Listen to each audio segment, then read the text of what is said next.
What's good, everybody? It's your boy, O'Shea Duke Jackson, back at it again with another episode of The Celebrity Junk. So the Deion Sanders saga at Jackson State is officially over. They lost the bowl game in overtime to a very good North Carolina Central University team. Went into overtime. What happened was one of the players dropped the ball. And it's interesting because that player happened to be white. More on that to come in a minute. I want to deal with Coach Deion Sanders addressing the loss. And then after we deal with the loss, I then want to come back and deal with yet something else. I'll come right back. Heck of a game. Is this on? I could talk in. There we go. Heck of a game. Well coached. I think during every trick play they did, it worked. It was a wonderful timing of it. Our defense didn't show up today by any means. Offensively, we got it done, and I'm still replaying that last play in overtime. Not the last play, the second to the last play that we didn't come up with. It don't seem like that was real. It's kind of surreal. But overall, it was a great game. Great for the viewers, great for HBCU. Just great overall game. Hats off to that coaching staff, the head coach, all those players, the fan base, the cheerleaders who I got the opportunity to meet yesterday while I was getting a haircut. Hats off to them. So I'm very unfortunate. Much love to all the JSU fans, but came up short once again. Don't know what to say, but I'm going to find it today. Second row. Yes. Dr. Cavill. This is Dr. Cavill inside the HBC Sports Lab. Good afternoon, Coach Sanders. How you doing, Coach sir? Brown. With that saying, at the end of the game, as you talking about replaying the second before the last, but actually if you would have scored in that drive, would you have went to 2 or you just play it all out? I'd have played it all out. I'm very trusting of us, and I kept feeling like the defense was going to get it together. Sooner or later, they was going to put it together. But, shoot, you can't take nothing away from them. They played their butts off. I think they ran 3 plays in this whole game, and it was very effective with those 3 plays. Bill Troche, Sporting News. Yesterday you said the emotions of the season ending would be tempered a little bit because you know you and Shedeur will probably be playing or being together again. After such an emotional finish, you still feel that way? The emotions came before the game. In the pre-game speech, it was you guys get to see it probably in 3 days or something like that. I think Tuesdays, we always put it out on Tuesdays. It was something to behold. It was a moment. The whole theme of the message was now. Just that word, now. We're back. Vaughn Wilson, HBCU Game Day. Coach, one thing you emphasized all during your time was HBCUs play good football and there are good coaches there. Yes. Just expound on that. I can't speak for the coaches, and I don't know if that's the coach's dream in HBCU just to remain. I say that because there's some wonderful, very talented coaches that can coach their butts off, not just advance to a higher level of college football, but some of these guys should get an opportunity to coach in the NFL. I know Willie Simmons personally, and he is unbelievable as a head coach, as a coordinator. He do whatever he chooses to do. And I hired Coach Dancy on my staff because of how good of a coach he is in a desolate place that he probably would have never won. But this man can coach his butts off. Coach McNair at Alcorn. I could go on and on and on, and they don't get credit. They really don't. And anytime I can shine light on them, I'm not just doing it just to shine light because these guys are really good. And they should be noticed. They should be focused upon. But thank you just for shining light on HBCUs. I'm not walking away. I'm going to still always love HBCUs in my time.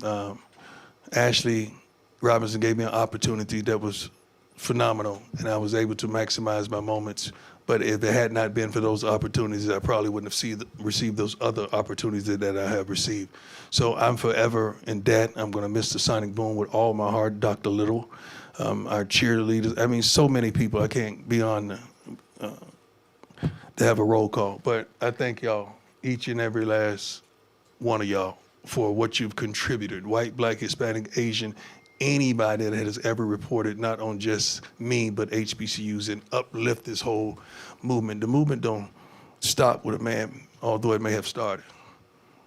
The movement gonna continue with a plan. So you've heard what happened there, all right? Let me deal with this. After losing this particular game, some of the brothers and sisters who are detractors of Deion Sanders felt that it was necessary. Listen to what I'm about to say. It was necessary for y'all to be glad that he lost. We are glad that he lost.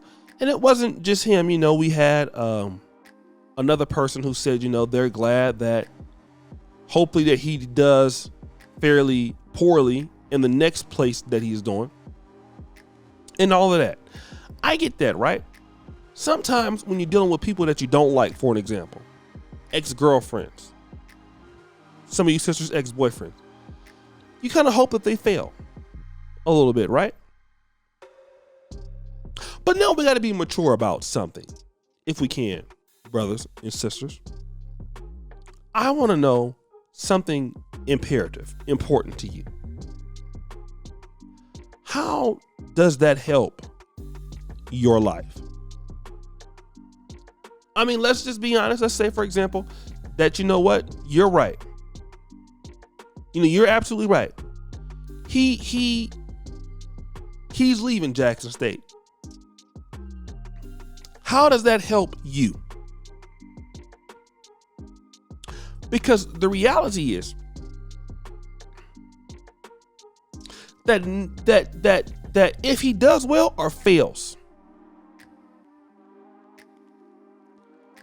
then Jackson State still don't have Deion Sanders. The effects of it all is bad. He talked about how good the coaching was in the black colleges and how good the players were and all of that. But still, the reality is, even if you're glad that he lost the game, which I saw some of that, are y'all gonna be the ones that are gonna give some money to Jackson State? Hell no. And see, that's what y'all do. Many African Americans sit back, idly by, and they Monday morning quarterback. They won't support the person while they are at the school. When the person leaves, then you got something to say. Damn if you do, damn if you don't. And there allegedly is a clip of him crying about what happened, and some of y'all are glad. But do y'all know this man is moving on to a new situation? 5-year, $29 million situation. You still gonna be in the same dusty situation? Doing absolutely nothing with your life situation? Why you mad? And see, what we need to deal with is, and I get supporting the black community, and I talk about that. But again, everybody's not gonna be like me. Everybody's not gonna be hard body like me. What we need to understand is why do the brothers and sisters want to do something different? Why they don't want to deal with us? What's the reason that our black talent want to do something else? We don't want to talk about that. As if these brothers and sisters is leaving the community and going other places for no reason. We don't never want to deal with why they're leaving. It's like the Dr. Umar Johnson thing. It's always some theatrical BS. But we never want to deal with why our people are leaving. And we know that they're leaving for a good reason. But for some of us, we can't quantify it because we want to go ahead and wish, bad luck on somebody because they left. But you don't want to do anything that's going to help them stay. And let me tell you this, that is going to be still looking at us in the face. It's been the story of Black America the last 60 years. A lot of opportunities, no reinvestment in nothing, hard to get ahead, people leave. Same thing with the continent of Africa. A lot of opportunities there. But guys, what do you think? It's your boy, O'Shea Duke Jackson, back at it again with another episode of The Celebrity Junk. Appreciate you for all that you do. Subscribe, hit the bell. We're out.